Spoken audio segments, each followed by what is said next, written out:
You're listening to Keith Engle, the host of TGI Sports Talk on the National Streaming Sports Roku channel.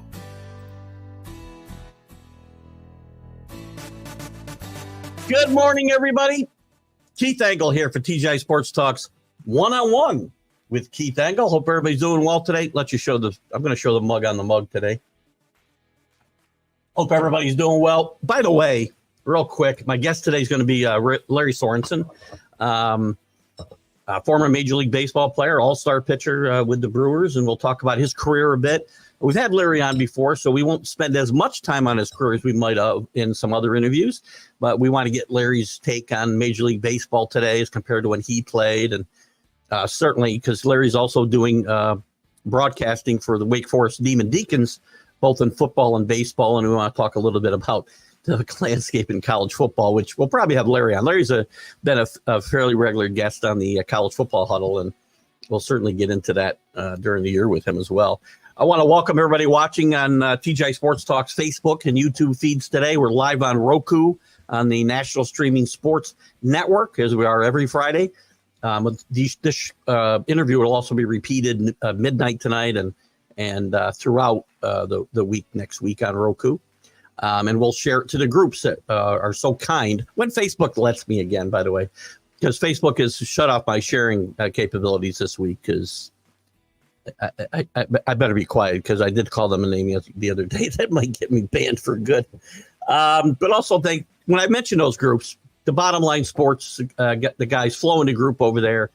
Great stuff on Let's Talk Sports, along with a lot of other shows. Greg Rawlings at America's Pastime, The Love for Baseball. Larry might be a member there.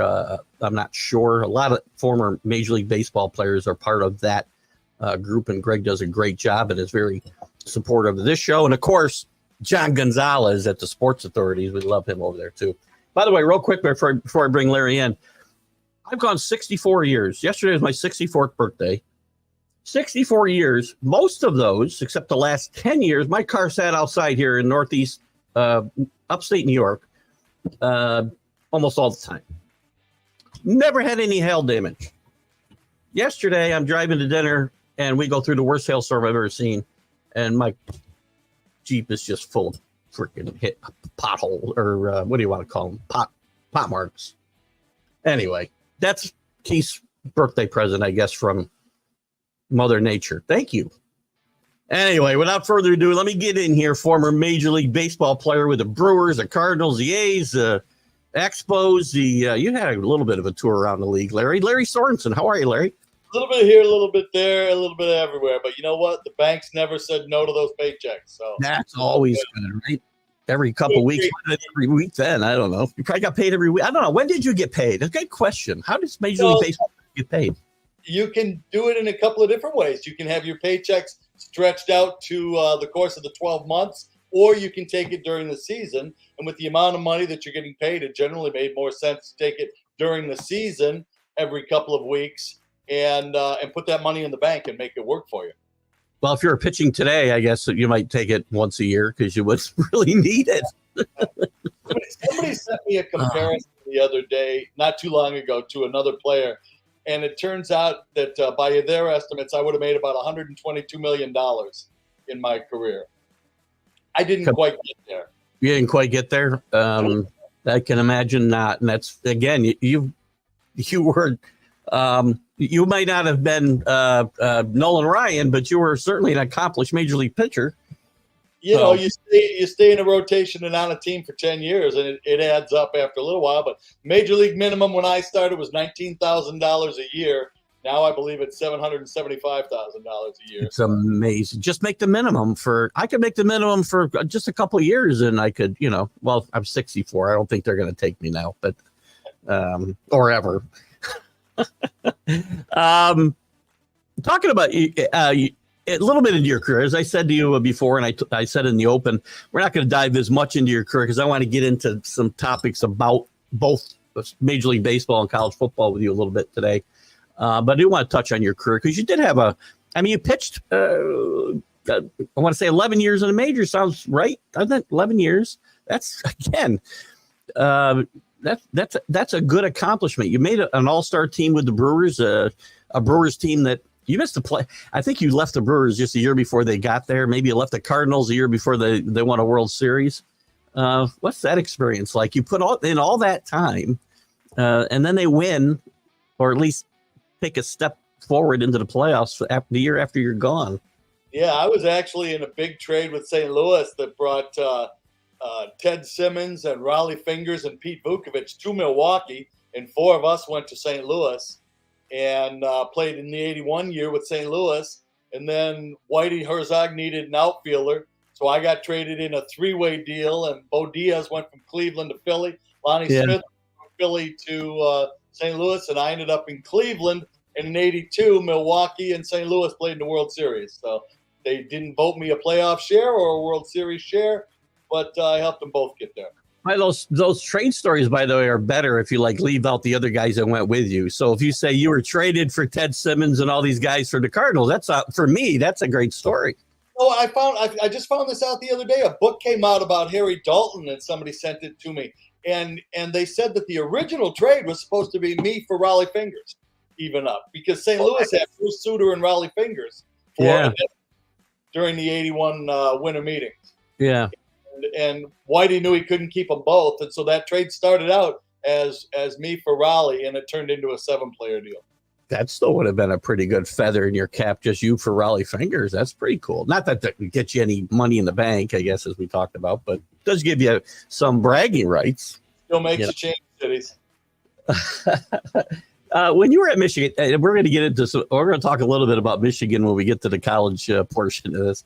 You're a grad of the University of Michigan. You played baseball. I'm still a year short. I'm on the 48-year plan now. Oh, you didn't graduate. I'm sorry. No, I'm 32 credits short. I left after my junior year to sign and was in the big leagues a year after I signed. So I never got back to get my degree. I assume everybody who goes to college to play sports gets a degree. What's wrong with me? I don't know.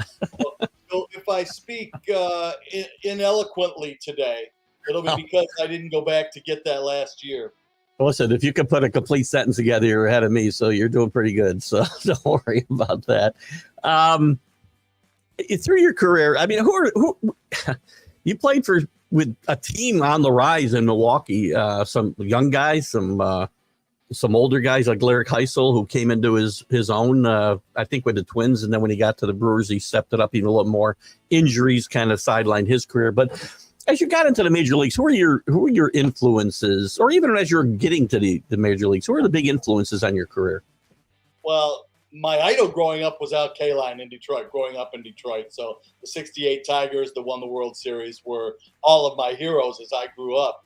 And then I roomed with Mike Caldwell in Milwaukee. And in 1978, Caldwell won 22 games. I won 18 games. We had 570 innings in our room. He had 290 innings. I had 280 innings. And so he really taught me about competing. Sal Bando was a great influence on me. You know, I used to, and I think I've told you this before, but I used to think experience was just another word for old age until I played with Sal and realized that the experience of knowing how to do the right things at the right time were what kept you around for a long time. And so I played off a lot of what he did. It's interesting you bring up Sal Bando. So he wasn't around when he might have been in the front office, but on the field, he wasn't around as this team really matured. They were starting to play better in 78, as you mentioned. Right. But the Yankees and Red Sox obviously had that epic battle. And your team was certainly more competitive than they've been probably in their existence. But Sal wasn't around for that, to see the bear of the fruit, right? I lost track of what I was going to ask you now. How important was Sal Bando to getting that winning culture, coming from the A's, winning 3? Culture was the word that was running through my head. And, and Tom Walter at Wake Forest uses that word a lot because he had to change the culture of his team to get them to the College World Series. But Sal came in, he had he'd been in the World Series with all those great Oakland A's teams, and he knew what it took to be successful in the major leagues and how to grind out every single day. And being able to do it every day is tough. I mean, I'm not sure people quite appreciate playing 162 games in 180 days in 14 cities from New York to Los Angeles. You know, where half part of your days off are used to travel across the country, and you get into a city at 3 or 4 in the morning, and you've got to be right back at the ballpark at 7 o'clock at night and strap it on again. So everyday players are just amazing athletes to me. So it's Sal gone by the time, as we mentioned, in 81, they got in a strike-shortened season, lost to the Yankees, in the playoffs. But next year they go to the World Series. That Sal Bando effect carries over for those teams. A lot of those guys were there. Absolutely. You know, Robin Yount, Paul Molitor were young. I was young. Yeah. And, you know, I had Yount and Molitor up the middle. It seemed pretty easy to throw a ground ball up the middle and have a good feeling about the results with two Hall of Famers there. But Sal really kind of taught a lot of guys what it took to be a professional in the big leagues. And obviously the Brewer fans loved him. The front office loved him, became the general manager, and continued to be a big influence in the city. Quite a person. Was it difficult to get traded away from that team? It was, but you know, it was the only team I knew. Yeah. Like I said, I was drafted in June of '76. June of '77, I was in the big leagues, and we lost 95 games. And then they fired the general manager, the manager, a bunch of the coaches, and brought in a whole new staff and a couple of free agents, as you mentioned. Yeah. And we won 93 and finished in third place. You know, so winning 93 games in your division in the American League East, and we finished third. But it was a great year, and that was a turnaround year. It also was the year that the state of Wisconsin really got turned back onto baseball. And our manager, George Bamberger, would sometimes walk out through the center field gate during batting practice and go tailgating with the fans during BP. You know, Didn't know that story. We got baseball back on the map up there, and it was a great thing. It was the highlight of my career to be a part of that big turnaround. You know, you mentioned Bamberger, and he's obviously synonymous with turning the organization, or the helping the winning culture, right? We talked about. If George had continued, I know he had a heart attack or heart issues, I think, and stepped away, but came back. But ultimately he was gone, and Buck Rogers took over, and we know that he left, and Harvey Keene was there when they went to the World Series. Would that team would they have accomplished what they accomplished, or maybe even accomplished more if George had been through the whole run, do you think? That's a good question. I think the health issues really kind of put a damper on the entire situation, made it hard on George. You know, it's trying to go out there every single day as a manager, you know, with the pressures that he feels, although George was probably as carefree as any manager you've ever been around. You know, he'd walk out to the mound, he'd look me in the eye, and he'd go, "Good luck." Good luck. You're supposed to be one of the great pitching coaches in baseball history. Give me something to work with here. He said, "Got nothing, but good luck." And he just wanted to give me a breath of air, make me laugh a little bit, and he'd waddle on back to the dugout with his little beer belly stuck out. And you had to laugh, and it relaxed me and the other pitchers. And he was great. He was terrific.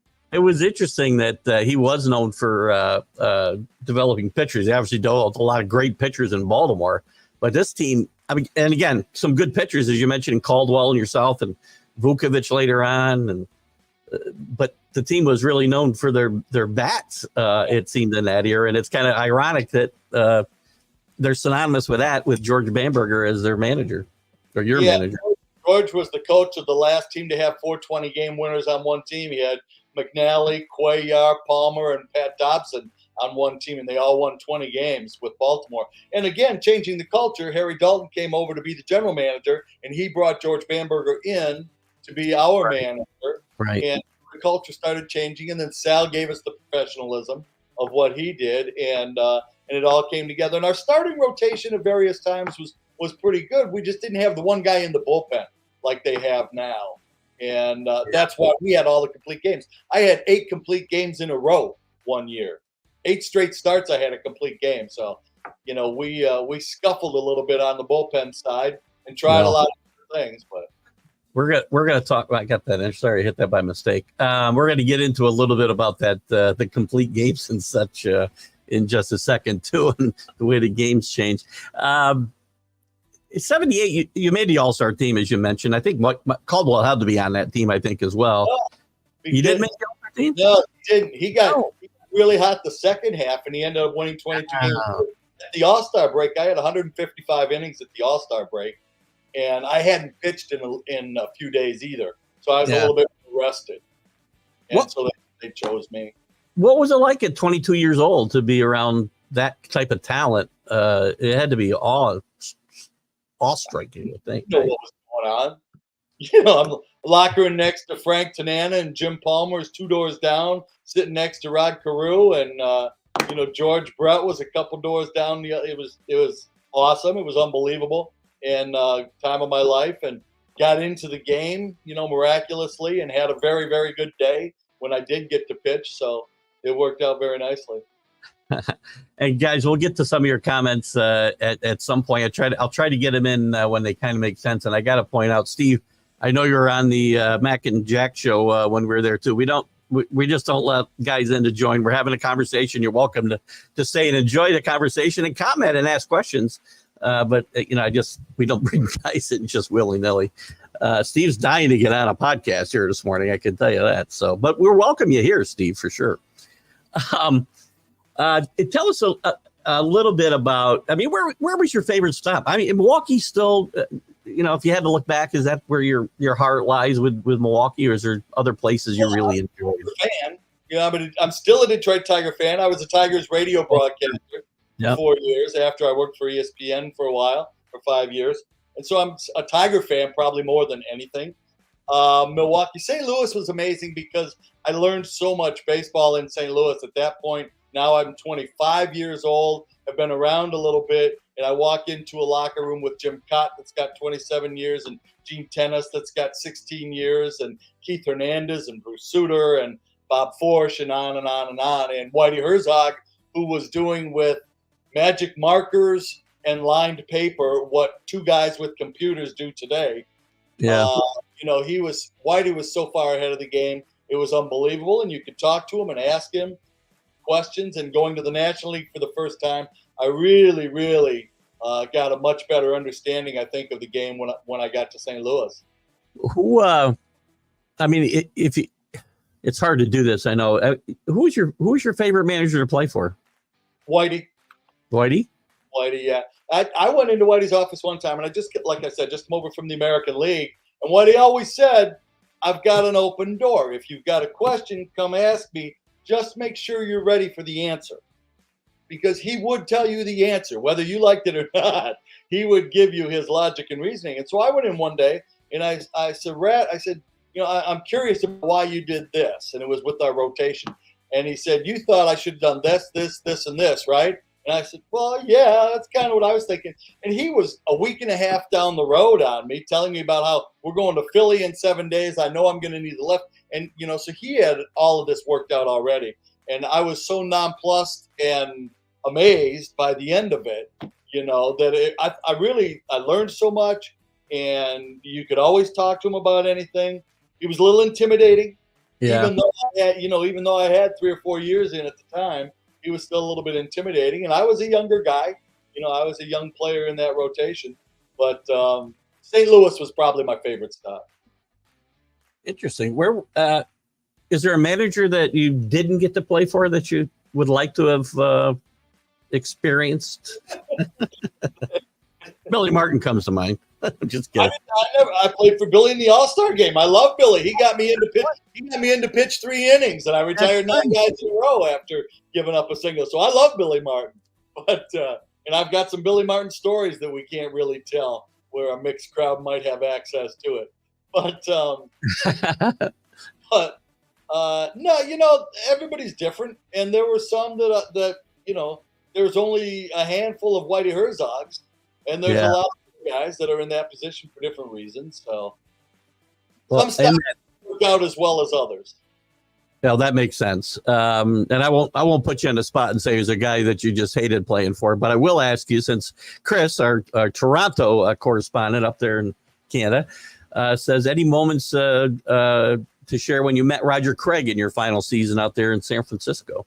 Yeah, it was really frustrating for me playing for Roger for a couple of reasons, because number one, He's the great master teacher of the split finger.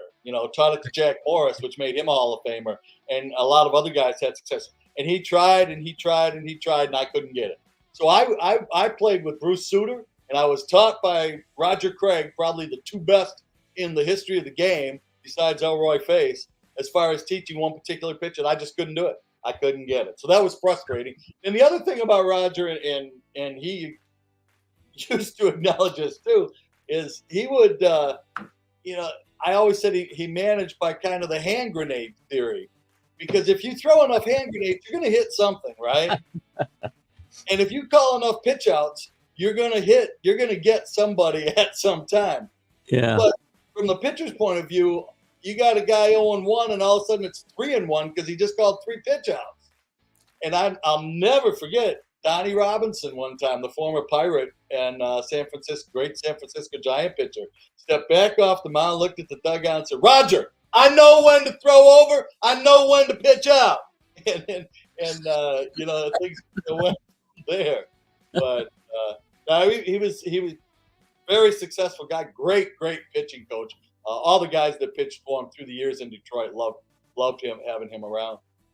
Who was the best teammate you had? Not necessarily the best player, but the best teammate to have in a clubhouse. Oh man, there's Bandos right at the top of the list. He always had your back. Guys I enjoyed the most and guys that were great teammates. Keith Moreland was a great teammate. He was a guy that went to battle every single day and played his tail off. And I used to ride into the ballpark with him. Dennis Eckersley and I still stay in touch. And Eck and I learned a lot about competing from Dennis as well, and a lot about how to make some changes because I ended up going to the bullpen shortly after he did. So he kind of helped me make that transition after we played together in Chicago. So there have just been, the list goes on and on and on. But, great stops, great teammates. And other guys, not so much, but, you're in the locker room with them and you survive the day. Well, the question I like to ask, and who, now from a playing standpoint, I guess, who got the most out of the least amount of talent, right? Who squeezed the most? Larry Boa would be right near the top of my list. Great respect for Larry Boa because he was another guy that, in the ninth inning, if you're going to hit it anywhere, do me a favor and hit it to Larry Boa at shortstop. I'll take my chances. He was a great player for a long time. And I played with him right at the tail end of his career when Sean Dunston was just coming up. Right. But there was a long list of those guys that in kind of the theory on baseball is 10% of the guys have so much talent they can't fail. Okay. Right. 10% of the guys have overachieved their butts off and have no business being in the big leagues. And then 80% of us were kind of in that same range with fairly equal ability, and the intangibles are what you made out of it, and that's what either kept you around or ran you out of the game. Yogi Berra's statement about the mental side of the game is just absolutely true. You have to be so mentally tough, like we said earlier, to do it day after day after day and get yourself to that level of competition. Yes, the statement at 90% of it's mental, but his math wasn't very good on the rest of it, I guess. But mental, yeah. Right. Well, that makes sense. So, well, it does. It does. That's all of yogiisms make sense when you sit down and you think about them, right? But in that 10%, though, there are people that don't make it. Who's somebody that really was loaded with talent and should not have missed, but really didn't get enough out of it? I think one of the guys that I got traded for, David Green, when he went from Milwaukee over to St. Louis, was a guy because he really was kind of the centerpiece of making that whole deal go. Whitey wouldn't make that trade for the 4 players unless David Green was a part of it. But they needed bullpen help so badly in Milwaukee that they did let David Green over, and then it just didn't develop for him. But Keith, there's 1,000 guys that had better stats than me in the minor leagues. And so many guys that threw harder, had better breaking balls, had everything else. But in the end, the guys I think that stick around is head, heart, guts, and an area about 18 inches below guts. And that's kind of what gives you the longevity. I'll let you figure that out. I'm trying to do the math myself. I'll figure it out at some point here. I love it. You do have a way of painting a picture without really saying the things you don't want to say. I love that. I'm getting ready for the radio. We've got North Carolina A&T coming up in 2 weeks. Well, today, I mean, it's refreshing because today somebody else might have just stood up and showed me what they were talking about. So, oh God, let's talk about some of that too. Let people figure it out for themselves. Talking about great players, Robin Yount was a great player, obviously. Were you there when Robin Yount decided he was quitting to play golf? Yeah. What was that all about? What was that all about? A slight stretch of. There were some contract things, and there were some, Milwaukee had been bad while he was coming up. Robin was one of those guys that you hate because you do something and he comes in and he does it better than you the first time he tries it. You just say, that's the best I ever hit a driver. He said, let me try that once. Bam, and he's 40-yard pass. Let me try this hook shot. Bam, and he hits 3 in a row. Anything you tried to do, he was such a great athlete. He did better than you right away, but love the guy. Great competitor, heart and soul, could do so many different things, and just a terrific athlete. You mentioned Dennis Eckersley. Are there other guys that you played with that you're in touch with today?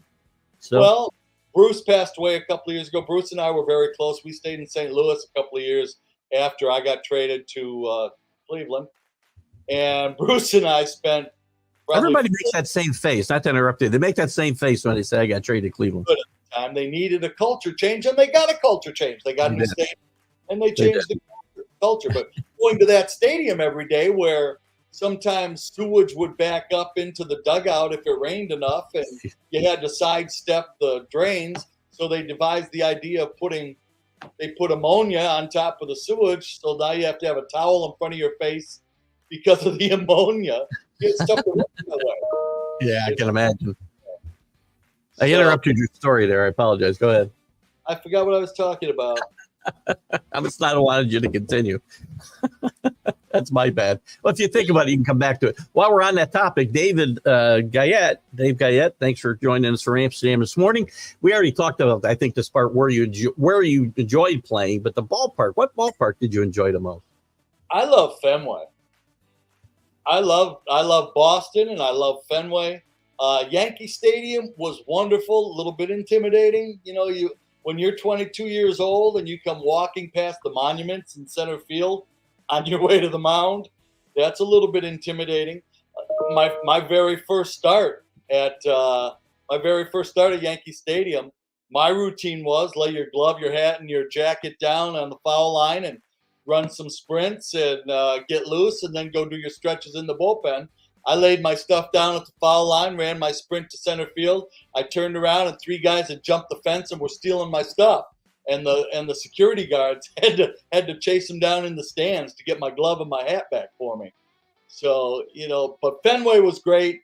Played in the area with Jim Rice and Dwight Evans and those guys, and I was a sinker ball pitcher. So I'm throwing balls at the knees down. Those guys are hitting 3 irons that are landing halfway up the monster, still going up, and it's a single. So I never really gave up cheap home runs in Fenway and just loved everything about it. My son played there a couple of years later, and he walked in and he called me from as soon as he got his first glimpse of the field and called me, and all he said was, "Dad, I know what you mean now." And that was the end of the conversation. So interesting. That was fun. That was a great place. At the end of some those circular domes, the circular pizza cutter, Pittsburgh, Cincinnati, Montreal was not a particularly great environment. I liked playing in Toronto, but even though I played at the old exhibition stadium right by the lake, which was interesting. But mostly I was in the big leagues. Yeah, and we're going to get more into today's game in just a second. But one thing Major League Baseball has gotten right with some of the new stadiums is getting into some, more traditional, even with modern amenities, let's say. But they're more traditional type baseball stadiums. They've got some character, right? A lot of them, not just these cookie cutter domes and they wanted to build in the 70s. So yeah, I got to, and turf, and now we're seeing that there are all kinds of problems with turf that we didn't know about physically, so I got to broadcast for ESPN the first game ever played at Camden Yards, and Rick Sutcliffe beat Cleveland, I believe it was 2-0, and it was the first at that stadium, and it was just magnificent. I feel like, ballparks. Yeah, I could be wrong, but I feel like Camden Yards was like the first new stadium that kind of started this new trend towards, right? Yeah. I remember being a kid in the 70s, and you watch a game, and you didn't even know where the game was being played. It could have been Riverfront in Cincinnati. It could have been Three Rivers Stadium in Pittsburgh. They all looked alike, newer stuff. In Pittsburgh, because Chuck Tanner was 3 steps in front of the dugout all the time. I mean, without seeing the players, yeah. At the end of Larry's career, I mean, how do you feel about your career overall? Do you feel like you accomplished as much as you should have? No, I believe I left some on the table. No question about that. I think that throwing 281 innings when I was 22 years old, as we've come to find out, and as I still have trouble, I'll reach up sometimes for a can of beans on the upper shelf, and my arm will just collapse on me because I've got some shoulder problems. And I think that affected the longevity of my career and the way that I threw, because it changed the way I threw. And back in those days, if we saw a TV camera, it was a big deal. Yeah. We're talking about maybe twice a month you were on TV. Of course, we have Bob Uecker and Merle Harmon, so we were thoroughly entertained by those guys. But if you were on TV, it was a big deal. So we didn't have video to check your delivery. And I got traded a bunch, and my arm slot changed. Now we've got the technology, so we can tell you exactly what angle your arm slot is at for every single pitch that you throw, and all the different metrics that go along with it. And so I think that I would have benefited from some of the technology. I think we could have picked up more on what went wrong with my delivery, but I had, I think, 13 different pitching coaches. Pitch Logic speaks to what you're just talking about, right? Just a good time for you to give a little pitch for Pitch Logic, since you're on that topic. Yeah, demo right after this. So, but that's exactly right. Pitch Logic is a Major League leather, Rawlings leather, that surrounds a core that's got a circuit board inside with sensors on it. And it tells you all the same things for those fanatics of you. The Statman or the TrackMan and Rapsodo are kind of the two leaders in the industry. But Pitch Logic will tell you where your arm slot is, the spin direction, the total spin, obviously your velocity, your movement numbers, vertical and horizontal movement. You take video with it, and it goes by Bluetooth from the baseball. It connects by Bluetooth from the baseball to your smart device, either an iPad, iPhone, or Android, and it gives you immediate access to the results of the pitch you just threw. By the time you turn around to look at your iPad, the information is there along with the video. So you can compare and run back and forth. It's really an amazing device. Where's the target market? Is it the colleges? Is it youth baseball? Is it, or any market? 10-year-olds that use it, 9-year-olds that use it, and I've got major league teams that have it at every level of their organization. I've got a team that uses it in their rehab, where their assistant pitching coach stays behind with the big league players that are on rehab, because you can tell, is he throwing out of the same slot that he did before he was healthy? When he was healthy, and you can get all of this information. And it's about repeatability. You want to keep doing the same things over and over. And Pitch Logic gives you a lot of different ways to see useful information. And that's what the game is today. That's the way people learn, and that's just what the game is. And I was fortunate because at Wake Forest, Matt Hobbs was my mentor, who's now at Arkansas and is as good as anybody in the game at it. And Corey Muscara followed him. Chris Fetter, who's the Tigers pitching coach, was at my alma mater, Michigan. And so those were the guys that taught me about it in the last 6 or 7 years. That's what I was going to ask you, how you got involved. So with Pitch Logic and Wake Forest was building their lab, and I had a guy at my church, a church that saved my life, and I had a guy that said, we were playing racquetball at the church, and he said, I know this guy. He's doing something with a baseball. I don't know what, but you ought to go look at him. They want a baseball guy. And so I went over there, before Wake broadcast, and I was supposed to stay for about a half hour. I stayed an hour and a half and knew that this was something that was going to be a big deal. So pitchlogic.com will show you our player app, and if you want to outfit a team between 10 and 20, ask for Larry Sorensen. Yeah, and yes, ask for Larry Sorensen for sure, and because I'll be getting referrals on all that. I'm just kidding, but I do have the link. The link is in, and you'll see it in all the groups I share to the. You've got my email address. He sent it to me. That's all I'm getting from Larry is his email address. I do have his phone number too, but I'll share it with all of you after the show. Phone number, anyway, to the website, it is, and you'll see it in the description of this show to all the groups I share it to, and I'll also share it again to TGI Sports Talk page and my personal page as well. So. It's a phenomenal tool, and it does what the really expensive tools do at a much more reasonable price. And you can have a separate file. So if you've got a 16U team and you've got 12 pitchers on it, you have a separate file for every single pitcher that stores his information from every time he throws. And then he gets feedback after every time he throws on what he did as well. So, well, the way the game is going today, which we'll get to in just a second, I promise you, it's certainly something that is right down the middle of the plate is where would be helpful for sure. Billy Pulver, Billy's my ex-brother-in-law, by the way. We never know where he is. We call him Waldo. He's now in London, or at least in England. Right now he's at the Enderbury House with the Beavertown Ale, and he saw I'm assuming Taylor Swift here last night, I guess. His daughter lives in London, so we always give them a little shout out. Big fan of the show. Always follows all my interviews. So, Larry, you mentioned before I end, you're just talking about your career specifically. I want to compare yesterday and today a little bit, but to start that, you mentioned the church had saved your life. You had some issues during your career and post career. You came up as a 21-year-old. Were you prepared for what you were going to see in the major leagues, or did that lead to some of the problems that you had, and compared to what kids are dealing with today? Because now we also got a boatload of money in their pocket as well. At the time back in 1980, 81, $200,000 was a lot of money. That's a good point. And so you're traveling on a charter airplane in the late 70s, early 80s, when cocaine hit the country, and you're going from coast to coast, and you're a high-profile person, and you know what happens. I'm an alcoholic. As we talked about a little bit earlier, I celebrated 10 years of sobriety on January 27th. Congratulations.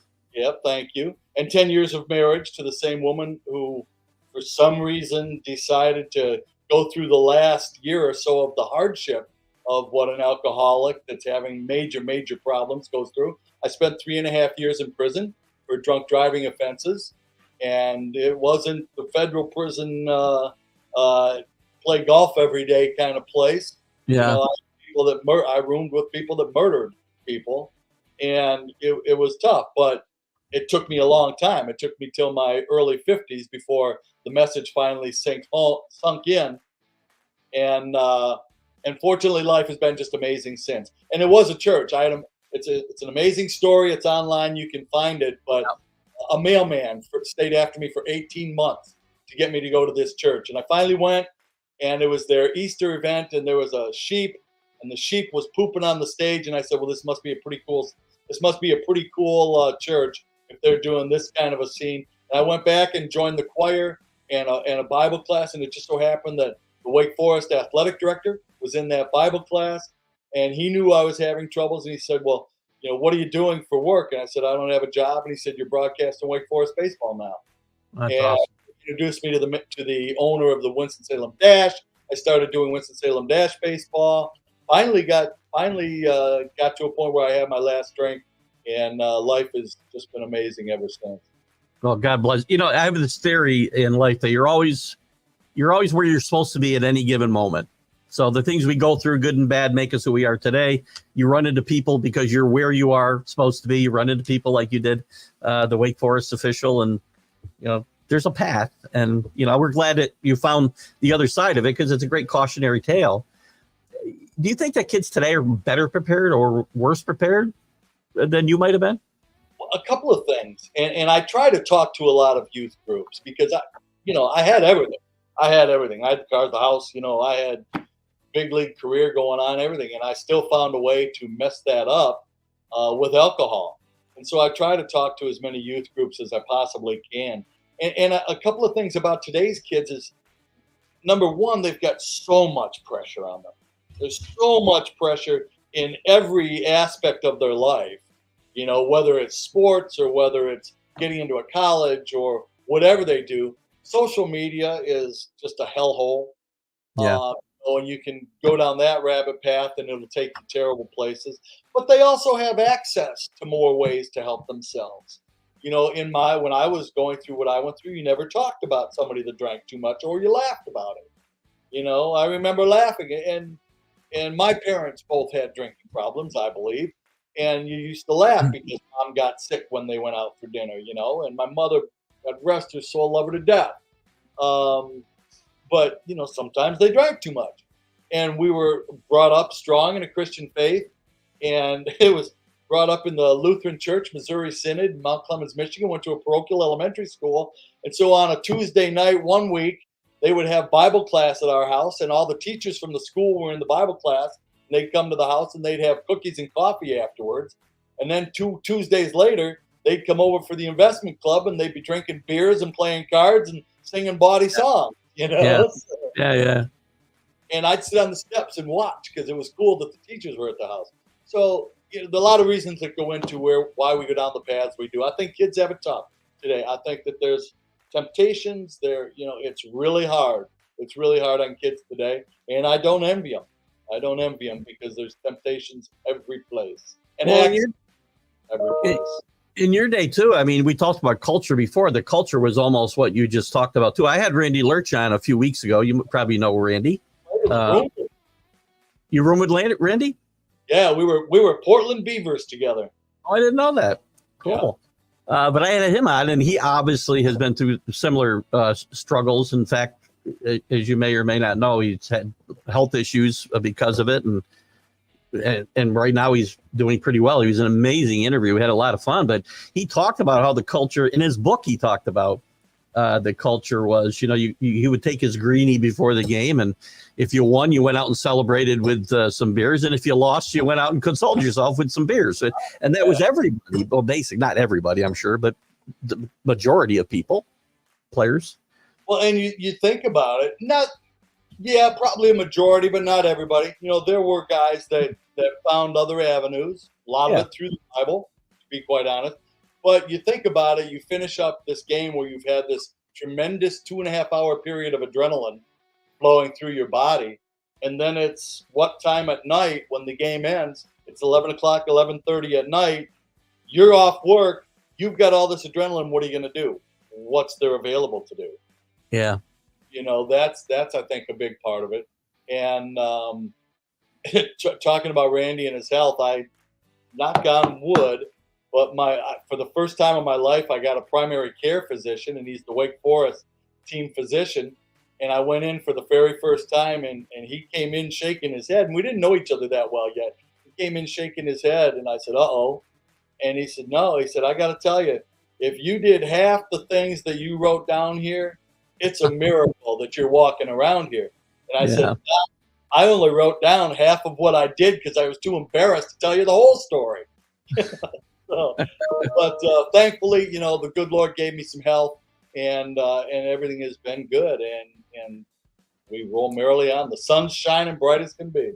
Well, that is awesome, and we're happy because I know you've been on, and I'm happy you share the stories, and it's not to put anybody in the spot. You and I have talked about this, and I've talked about it with a lot of guys who had similar situations, and they enjoy.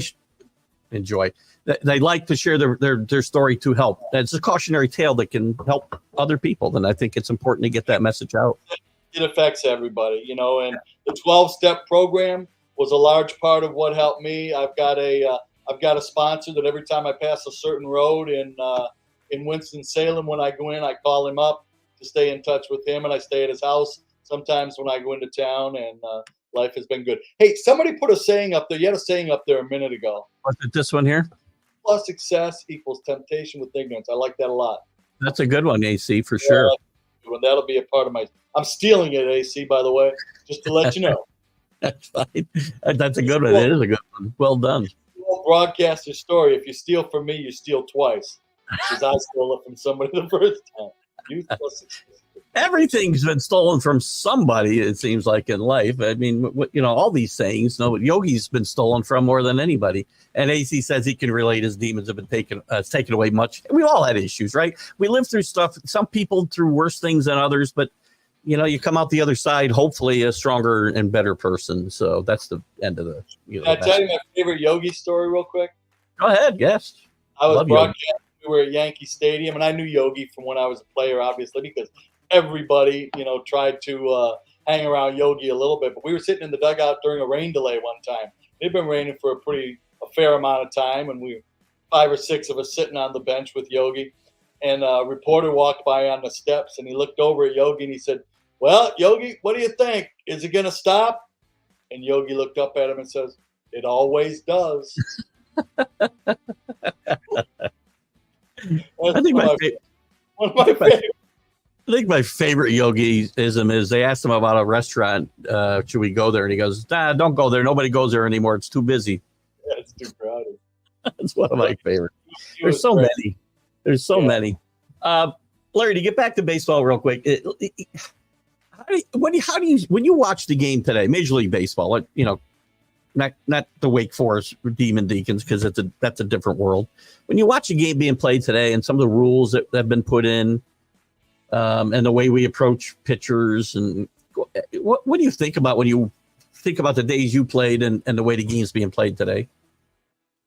There's so much taken for granted in today's game. You crush a ball, you figure it's a home run, so you stand at home plate in style. Oops, it didn't get out.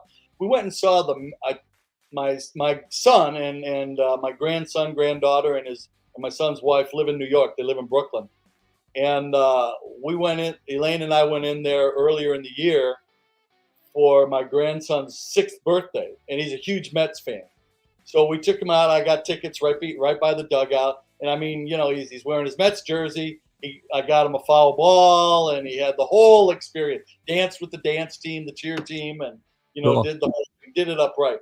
But the guy's going half speed on every play to first base. Instead of that might be a hit, I should go at least 3/4. The taking everything for granted. I just don't remember that about the game when we played it. And my theory on pitching is a little bit different because you're so exposed as a pitcher, right? Because you're the guy that has every set of eyes trained on you because you're the one on the hill and you're the one that starts the play. And it's like being the quarterback. Everything starts with you. And, I feel like you get your pants taken down in front of 40,000 people if you give up a home run. That's the feeling I always had if I gave up a home run. And I just don't see that kind of pride in today's guy. And the clubhouse guy in St. Louis, actually, Rip Rowan, I was in there a couple of years ago, and he said the game's different because the players come in like you guys used to, and you guys would sit down and play cards and talk about last night's game and try to figure out how to make the team better. He said today's player comes in, he gets into his underwear and T-shirt the same as you did and shower shoes, and he goes into a cubicle with a computer and tells the video guy to bring up his at-bats and then his at-bats against every sinker ball pitcher and then his at-bats against that night's pitcher, and it's just all him, what he did. And so the fundamental parts get lost in it because the individual parts have been so rewarded. Yeah, fundamentals get lost. I always said that you talked about running to first base, and to me, you're cheating the game, you're cheating the fans, you're cheating your own talent. It takes no talent to run to first base. It takes some coordination. Doesn't take any talent to run hard, right? And I'm not even saying, ball in the hole, run like, a routine ground ball to shortstop, routine ground ball to shortstop, and the guy's going to make that play 95 times out of 100. Yeah. So I'm not saying you've got to run like it's a ball in the hole that you might beat by a half a step, but give me more than 40%, you know? Actually, AC's got brilliant points here today. Baseball's so much learning about handle failure. I feel that way when I played as a kid. It taught me how to fail. And kids today don't handle failure the way they have in the past. I kind of feel that way myself. And I think part of that's our fault as parents because we've made failing so easy for them to do from the standpoint of here's your medal, you finished 8th, but here's your medal, and other things like that. Dennis always said that Eck always said that fear of failure is what motivated him every single pitch he threw, and I think that we've gotten so much more casual about things. And we played pool the other night. We were out, and the place that we were at had a pool table.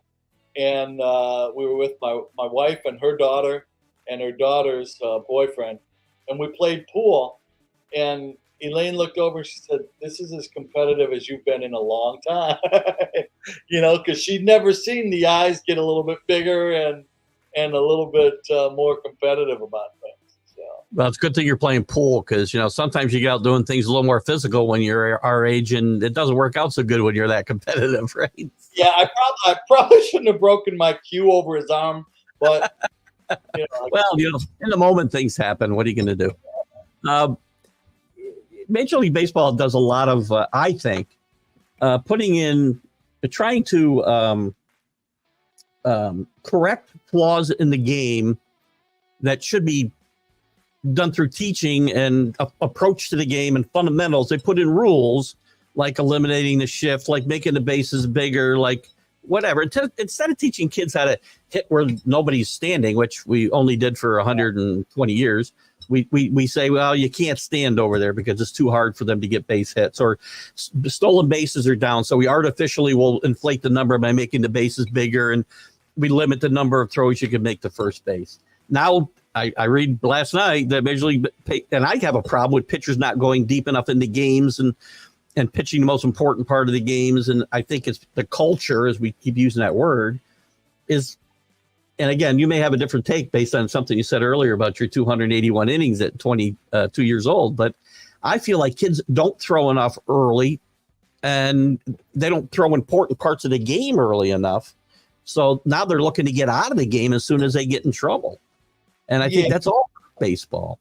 Well, I think that there's a lot of reasons for it. Part of it is the money that has invaded it because, the money has made us so leery of taking chances with guys. Part of it is medicine has gotten so much better. We know so much more about what happens to the body when you do throw a baseball.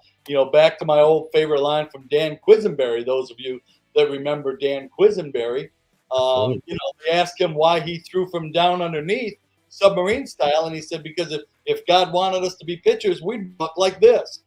He said, and we don't. We walk with our arms by our side. So I'm going to throw from down there. And very successful at it. So, there's a lot of different reasons for it. I think that we protect them a lot more. No question about that. We know a lot more. No question about that either. And the game has changed. And that's a great mug, by the way. I noticed you with it earlier. I'm with my mug, I call it. Holding my hands underneath my Keurig to get my coffee in the morning is,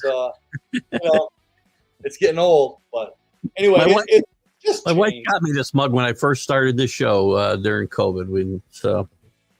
It's just different. It's just different. And as somebody put something up a second ago about cell phones, and there's more power in this thing right here than what we put a man on the moon with. Yeah. Okay, so that's how we've changed. Cars today, your average car that you go to the dealership and buy goes 100 miles an hour. So things change, and that's what's happened to baseball. In a lot of ways, good or bad, it has changed. Chris had put this up a while back, and I was holding it till we got to this part of the conversation, but he talks about the tinkering from pitching coaches. We've seen pitcher deliveries tinkered with so much, which you kind of talked to a little bit ago, that they become a different player. Sometimes not best too much tinkering. But They do that, and also there's this philosophy. Now, again, I think guys should throw more. Guys don't throw between starts. They don't do that. Nolan Ryan tried to change this. I'll let you get your thought in here in a second. I promise you. Nolan Ryan, I thought, tried to change this mentality probably more like 15 years ago now with the Rangers when he was running the Rangers organization and having kids throw to strengthen their arms more than they do today. And now we're out there throwing them out there. Just throw as hard as you can for as long as you can. That's not a great philosophy either. But the thing is you know that you could throw one inning and throw 20 pitches, and that's all they're expecting from you that day. So you air it out. So we're seeing max effort from those guys. And when you max effort, nobody can go 7 innings max effort with every pitch. And Nolan Ryan was a different kind of animal. I remember he beat us out in Anaheim one day, and I'm walking to the bus with a 6-pack of beer in my briefcase, and he's out running around the center field doing laps, and they told me he'd already ridden on the bicycle. So he was different. But today's player, by and large, works out physically day to day 10 times as hard as we did. True, works out. I agree with that. Throws. Okay, but yeah, working out and baseball working out are obviously two different things, not just for pitchers, but for players in general, right? We see maybe you guys had oblique injuries back in the day, but I never heard of an oblique injury until the last 20 years when guys were doing all this weight training and stuff. Well, my first pitching coach, Calvin Coolidge, Julius Caesar, Tuskahoma McClish. Jesus. Was his name. Native American. I had a great combination. Calvin was a Native American from Oklahoma. Wouldn't say crap if he had a mouth full of it. And George Bamberger was from Staten Island, so every third word was an F-bomb with George, and you couldn't shut him up. So completely different styles. But sometimes Calvin would get in my head, sometimes George would get in my head, and the way they said it made sense to me. And so I learned a lot of baseball that way. But the people that are successful, they just do things differently. And true story, we had a pitcher at Wake Forest that had weak ankles. Yeah. And the fitness coach during testing found out he had weak ankles. So they devised some exercises to strengthen his ankle, his leg, and everything around it. And he built it up and he gained velocity because it ran up the kinetic chain and made him better at the finish. So there's a lot of science that goes into it. It's fascinating, if you that kind of thing. And I do to a certain point. But then once the game starts, you got to go across the foul line and compete. And Brian Price, when he was managing the Reds, came into Wake one day and he said, "What got you 10 years in the big leagues?" And I said, "I was willing to trip a guy rounding third base to keep him from scoring." Right. Stuff was average, but I was going to throw it over, hope somebody made a great play, and if they didn't, you find a way to keep him from scoring. Great point. Staying on the pitchers for a second, you had mentioned, all the innings you threw at 22, I guess it was. Is there a reason that kids can't or shouldn't pitch 300 innings for 300? I mean, back in the day, and still in your day, the catfishes, these guys were going out and throwing 3 or 4. I mean, I saw a meme the other day, and I know Nolan Ryan's like a freak of nature. I get it. He's not the norm, right? But the meme was basically after 5,000 innings, Nolan Ryan's arm was so damaged he could only throw 137 pitches when he threw his 7th no-hitter at 44 years old, right? And it kind of actually pointing the finger at the way things are today. But should they? I mean, there's got to be some kind of middle ground between throwing 340 innings and completing, every start you have except one, like Catfish and all these guys did, and a guy like Tanner Houck. We had this discussion on the MLB update last week that Tanner Houck is just he's exhausted and gone past his limit at 134 innings. I mean, at 28 years old, it just seems ridiculous. There's got to be some middle ground, no? I'm with you. I trust your judgment here. You were a major league pitcher. I wasn't. I'm just using my common sense a little. I think I had over 200 innings 5 or 6 times, something like that. I don't know, but in that area, I had 1,700 innings in 10 years. But it's strange. It's just that the amount of pitches per inning has changed because guys are willing to go 3-2 to try to nibble for a certain spot. Yeah, You know, yeah. And I think the philosophy has changed. I tried to throw my fastball right down the middle because I knew it would never stay right down the middle. And if I started it there, it was going to move away from that spot, which is where I wanted it to go. And I don't think that, and I think guys are so intent on, I've got to hit that 4-inch square down and away that they miss, and they're always pitching from behind. It's always 2-0, 3-1, which are hitters' counts anyway.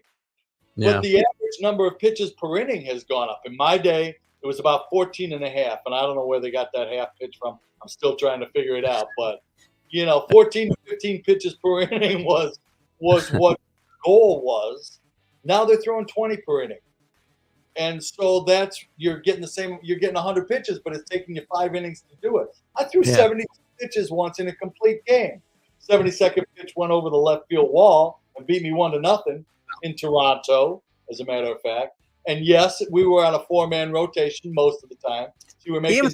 By the way, 3-man sometimes, right? Especially when teams got into the playoffs, it would be a 3-man rotation. There were times George Bamberger would come up to me before a game, and Whitey did it. And in Oakland, they did it a lot and said, you're scheduled to start Tuesday. Today's your day to throw. Hold off to the 8th to throw because we might use you for an inning. So I'd pitch the game on Saturday, take Sunday off. On Monday, they'd say, can we use you for an inning? Well, what are you going to say? No. I didn't know how to say no. So, sure. And then you either throw in the game or throw on a side, take another day off, and then get another start. So, do you think the innings you threw? I mean, your first 2 years you threw about 520 innings or so, I guess. Looking at the math quick, I went to Perth. I don't math really well, but it's around 520 innings. Sorry if Kenny's wife's here. I don't mean to bash teachers at Perth. I just like to make that joke. Do you feel that hurt the rest of your career? Yeah, we're at 525. Yeah, see, I get called out on these things all the time. It's okay. Do you think that part hurt? Did it hurt the rest of your career, though, throwing that many innings? Yeah, I think so, probably in the long run. And I think the alcohol hurt my career as well.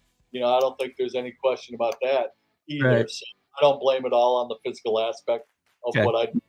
And, it's not a natural thing to do. The average career is about 2.5, so I feel blessed that I was able to hang around and get the amount of innings that I did and as many years as I did. Wouldn't pitch logic? I'm going to give you another pitch now, or for pitch logic. Wouldn't pitch logic, and I'm just trying to use common sense. If you're learning how to properly throw arm angles and get yourself in the best position to maximize everything, all the movements, wouldn't that allow theoretically pitchers to pitch more innings in a more safe way? Yeah, one of your listeners, I got your point. One of your listeners ran something earlier down there, and he said pitching coaches tinkering too much and trying to make guys do things. One of our big philosophies is we're able to assess the way you naturally throw. And Jim Cott, who does not believe in metrics, in the advanced metrics at all, and Kitty's a good friend, but we disagree. And he said, you roll a ball to a kid and you watch how he throws it back, and that's how he likes to throw. And we are big believers in our company, F5 Sports, that the body wants to throw a certain way. And if we start taking your natural delivery and the natural way you throw away from you in order to make you do something different, we're trying to create something that isn't necessarily there.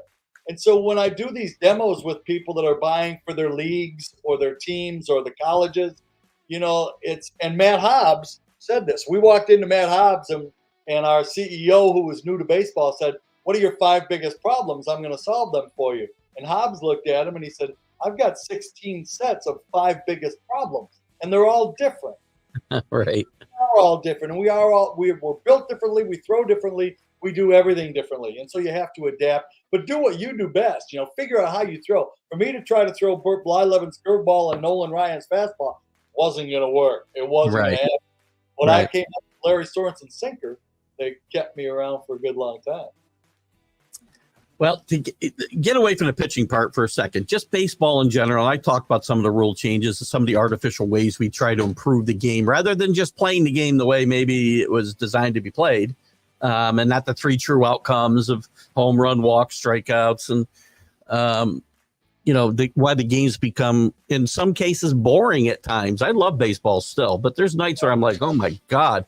Now we sped up the game with the pitch clock, which I think attributes to injuries as well. But at least we sped up the game. But sometimes it's still just a boring game played faster because of the way we approach the game. Now they're talking about putting in, I want pitchers to pitch more, but I don't want a rule saying pitchers have to pitch 6 innings. That's just a stupid approach. You basically more people hurt by a lot. You can't, and you also can't put in rules that just really how much I pitch or you pitch or anybody pitches should be determined by the manager and the circumstances in the game. The whole thing with relievers have to pitch to 3 batters is stupid in my mind. Again, is there anything in the new rules you like that? I was out a couple years ago when they were starting to think about making those changes, and Bud Selig's son-in-law who was a baseball executive, was with us. And he said the thing they're trying to do is they're trying to increase the pace. They're trying to work on the pace of the game more so than eliminating 5 minutes from enforce the rules. Enforce the rules in the book, right? So they're trying to just make things move along faster any way that they can. And they've gone overboard with a number of things, but the fact of the matter is things change. And, you either get on the bus or you get run over by the bus. Yeah. And we change with it. And you learn to adapt. I saw a stat when Snell threw his no-hitter the other night, and it brings me to one of my favorite points. And this is a great point you're going to bring up. I know what you're going to say. My entire philosophy on pitching was strike one. And every phone call and FaceTime I do with my grandson, the last thing I say is, Parker, what's the best pitch in baseball? Strike one, Grandpa. And I make him remember it. Because he will pitch someday. He's going to be a heck of an athlete. But teach him to be left-handed. He can pitch forever. He doesn't have to be any good. He knows how to use pitch logic already. That's good. Me and him use it. Anyway, Snell in his game threw 27 out of 30 first pitch strikes. And if you look at no-hitters through the last half dozen years or so, you'll see 80 to 90% first pitch strikes, which is phenomenal. And it was the first time in a 9-year career, including 2 Cy Young awards, that he pitched in the 9th inning. And that absolutely flabbergasted me. I heard even a better stat tied to that in his career, he's gotten like 2 outs after the 7th inning. That's to me, and that's kind of what I'm talking about with the pitching today, right? We're losing no-hitters. We see guys come out of no-hitters, which we never would have seen in your day. Never would have seen a pitcher take out. Knowing what we know about this, and there's we're partners, Pitch Logic, we're partners with Arm Care, which is a way to measure the strength and the fatigue in your arm through sensors and tell you, what percentage of your normal strength you're at each day of the week after you pitch. Yeah. And it varies, some innings are easier than others. And so, there are guys that they go into the game saying, you're at 80% of your max. So, no, you're not going to throw 100 pitches today, Paul Skeens. You're only going to throw 80 pitches today. Because what can happen after, and you see it, and it was great. Somebody used the example. They said, this guy, they let him go into the 9th and he got lit. And, yeah, that's why they don't let him go into the 9th. Let me throw this at you. And again, I sometimes oversimplify things. I get it. But just putting an arbitrary number on how many pitches you can throw today, Larry Sorensen, not every 90 pitches is the same, right? Effort. Sometimes it's an easy 90 pitches or 100 pitches. Sometimes you've thrown 50 and it's hard, right? I'm not wrong there, right? 1,000% correct. And for each person, it's different. My 90 pitches might take 3/4 as much energy as Snell's 90 pitches, whatever the case may be. Yeah. So, it varies. But again, we now have the science and the technology to measure that, and they keep that kind of information and data. I like your technology because I think it will get pitchers pitching longer because they'll be more effective in doing things the right way and not working against themselves, right? Absolutely. And our theory is find out what you do and make it better. Find out what angle you throw from and be consistent throwing from the same place. Find out, even though you think you're throwing a really good curveball, it should be a slider. Find that out and start throwing a good slider instead of a half-baked curveball, and that's what pitch logic can help you with, is determining what kind of strengths and weakness. We've got an assessment function that tells you, what your averages are and everything else. It's really cool. At the end of the day, baseball in the 70s, better than baseball today? Different. Different, for sure. The team, the loss of the team aspect bothers me. Seeing guys out of position on relays and cutoffs. If you want to laugh, tune into a Wake Forest game where a pitcher doesn't back up a base. Listen to my rant on that for a half of an inning, because and Tom Walter knows it, and he doesn't disapprove, because because all the kids go back and watch the replay, and the parents are watching at home around the country when we televise their games, and I will call a kid out for being out of position when he should be backing up a certain place. Good. And that's just the way the game should be played. Accountability is not a bad thing, right? I'm sorry?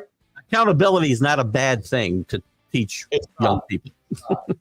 And it's another thing pitch logic did, to be honest with you. When Tom Walter was changing the culture of his team, they knew what day they were supposed to throw. And if they didn't throw that day during Christmas break, the captain of the team called them up and called them out, because they said, we looked at the book, you didn't throw today. And that poor sophomore that didn't had to, in a group call, had to account for why he didn't get his throwing in on the day he was supposed to. So accountability is a little bit of a thing of the past, no question about that. Yeah. Responsibility to teammates is a little bit gone. No question, I think, about that. And the teams that are successful are the ones that have found that unique blend of getting along and getting the most out of the most people is what makes you successful. Agreed. I've got a lot of comments, or not a lot, but some comments I haven't touched on. I want to get to those. I wanted to get into college football a little today, but I don't want to keep you. We've already been over an hour here, and I don't want to keep you forever. I try to be respectful of people's time. If you can, I'd like to get into college football with you, and we'll do it on the College Football Huddle the next couple of Wednesdays. If you got 30 minutes free, we can do it one night. Always glad to do it. The year starting up, went to a scrimmage last night down in Winston-Salem, and watch the offense and the defense battle each other. So it's going to be a fun year. I was starting to say before, I've really gotten into college athletics more than the pro game. I like baseball and football better than although Lions, man, you gotta love the Lions. Well, your lifetime, I waited for the Lions to do anything decent. My entire lifetime, Keith. Okay, I've been a Lions fan, so. Well, I didn't think you were a bandwagon jumper. Don't get me wrong. I know you're a Detroit guy through and through.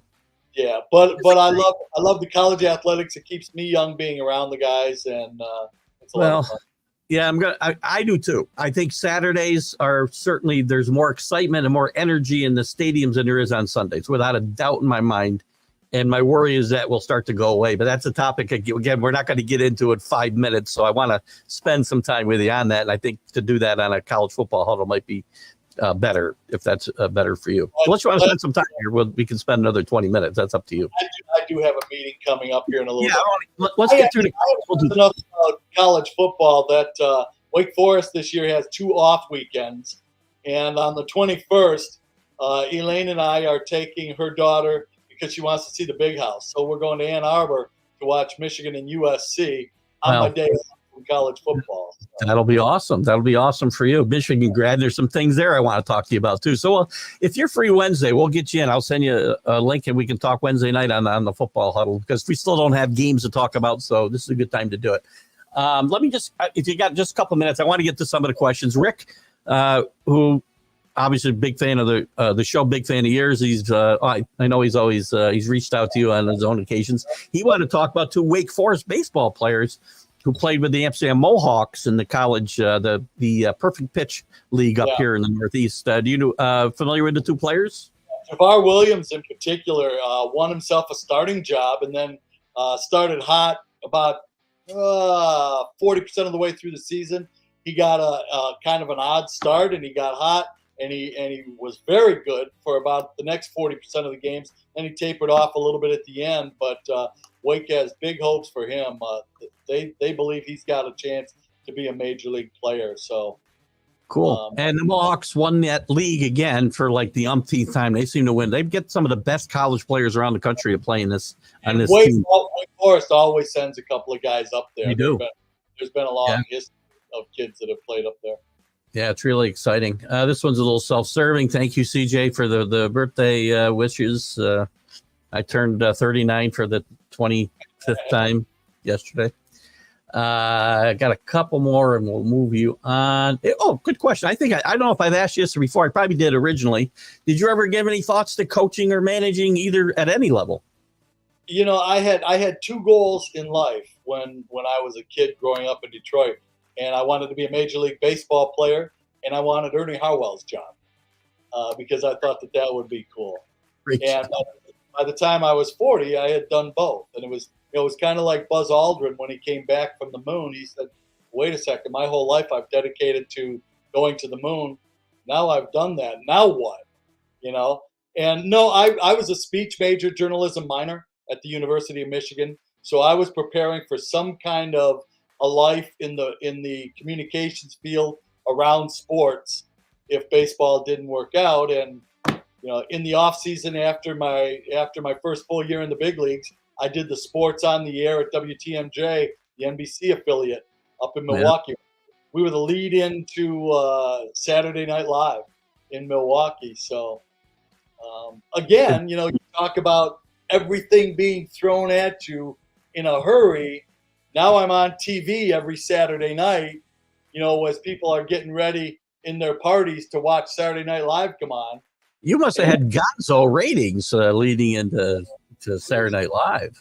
I was bad, but it was strong. It wouldn't matter; they'd still watch. That's right.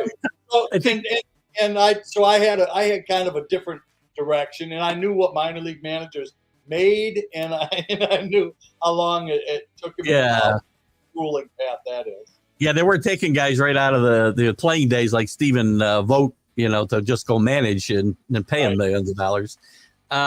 I think we touched on this a little bit. The most important person during your life challenges. We talked about the mailman, your wife, and the church. So, is there anybody else you'd like to throw out there while we? Sponsor. My sponsor is a 77-year-old old North Carolina fox. Dumb like a fox. Yeah. And he keeps me in my place and reminds me of what I need to do to have life continue to be good. And I need that. We all need somebody to keep us on the right path and where we need to go. And my wife is unbelievable. I mean, she worked in Greensboro and had a 45-minute trip to work, and she would come to my condominium at 4:30 in the morning and put a cold compress on my forehead because I was sicker than a dog from what I'd been doing. And I don't know why she did it. God love her. And there's a place in heaven for her. I know that because she's an angel. Well, I'm hoping for that spot myself. I'm following my wife. I'm holding on to my wife when they take her.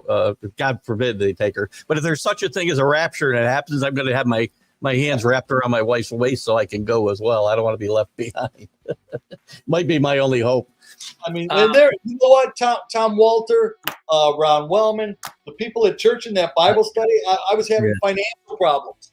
And in that Bible study class, you talk about how God works in mysterious ways. In that Bible class was the former CFO of BB&T Bank, corporate. Yeah. So the big CFO, Yeah. And at one point he pulled me to the corner and he said, you must have some monetary problems. And I said, oh my gosh. When I was in prison in that time, I said, I just didn't believe the IRS existed. And so I didn't bother with them. And he said, if you're honest with me, we'll get it straightened out. And we have. Yeah. And the choir director would know I was struggling, and he'd come pick me up and say, "Come on, I've got errands to run. I'll buy you lunch," because I didn't have any money. And we'd go and do a trip to the hospital and do a visit, or stop at the mission and drop some clothes and stuff off. And so he kept me around the idea and concept of doing good things in life. That's awesome. This choir information is new information to me. We're going to expect some kind of performance at some point during the college football huddle. Just short. It doesn't have to be anything elaborate. Just something short. So. Well, have you seen Aiden Hutchinson's piece in front of his team when they did rookie night? I did, yes. Don't expect that. That's what I'm going to get. I'll sing Hail to the Victors for you one night. You just blend in with the rest of the choir and you sound great because you're blended in with the rest of the... There's certain guys that Larry White would put the microphone on to make sure that they came through a little stronger. I wasn't one of those guys. And in fact, at the end of the Christmas pageant, he'd say, "Listen," he said, "I love the way you're animated. Your smile's great. Get out there in front. Get the crowd involved. Feel free to lip sync." God, I don't want to extend the show anymore. There's a great story. I'm going to age myself. There's a great Andy Griffith show where Barney is going to be. They lose their tenor or whatever, and it's Barney, and he's terrible, and they just keep turning his mic down lower and lower and lower till. Yeah. And then Jim Neighbors comes out of the wings. And yeah. Your 69 complete games would be a record nowadays. There isn't a pitcher pitching today that's going to have. All the pitchers pitching today won't have 69 games combined. Complete. There won't be 69 in the major leagues this year. Exactly. It's different, but it's going to revamp the record book. I really believe that they're going to change the qualification for wins, or maybe do away with that stat for pitchers entirely, and just make it a scorer's discretion. Because if 5 innings is doing your job and that's our standard to get a win, that's like asking somebody back in my day to say you've got to go 8 innings to get the win. So I really think that'll be one of the things that gets revamped. Chris and Danny talk about somebody who pitched 405 innings and another guy pitched 680. So that's really out there. 208 flat wore me out. Well, what is this? I don't know what this one is. This is somebody sent me a private message. I got one more for you. I usually let Chris end up with our Friday guests with a little bit of just irreverent stuff. What's a good food in the area where you live? What's your go-to restaurant? I'm on the border between Eastern and Western Carolina, so there's big fight about barbecue sauce. Sauce. Do you use vinegar? Vinegar, or there's all kinds of food fights here. But barbecue is what it's about. What am I up to these days? About 2:45. Music. I'm still a Buffett fan. I got to party with Buffett a little bit back in the day. And, nice. Yeah, and so how was that? He must have been a cool guy to hang out with, Jimmy Buffett. It was kind of fun. It was kind of fun. 10 years ago, I assume. They wore when I was with the Cubs. They wore ours. I got to be friends with them the year before with guys in his band, and our paths would cross on the road. And Barry Weinberg, the A's trainer, took a bunch of us to see him, and then the Cubs, obviously in Chicago, were so big, and they wore our jerseys up on stage to play their concert, which was kind of cool. Absolutely, good stuff. Listen, guys, we're going to wrap it up, and I'm going to say goodbye to Larry in just a second, but I'll say goodbye to you guys first. Great job, Larry. Great job by you guys asking some great questions. You'll see more of Larry, obviously, on the College Football Huddle, and we'll dive in some of the college stuff I wanted to get into today, but we ate up a lot more of Larry's time than I thought I would today. But, again, we get going so good. There's so much to talk about. Larry's such a good guest that this type of thing happens, so. My broadcast partner, Stan Cotton, says in football season, I could have a conversation with a goalpost, and in baseball, I can have a conversation with a foul pole. Well, I won't take offense to any of those comments, but thanks, Keith. Guys, I appreciate you tuning in. I'll see you next week, by the way. My guest will be Cindy Moncrief, former Arkansas Razorback and Milwaukee Buck great. And then we got Ernie DiGregorio in 2 weeks. So some great guests coming up. Can't match Larry, but still, we'll have some fun with those guys as well. Guys, have a great week. We'll see you later on with the baseball update. Bye-bye.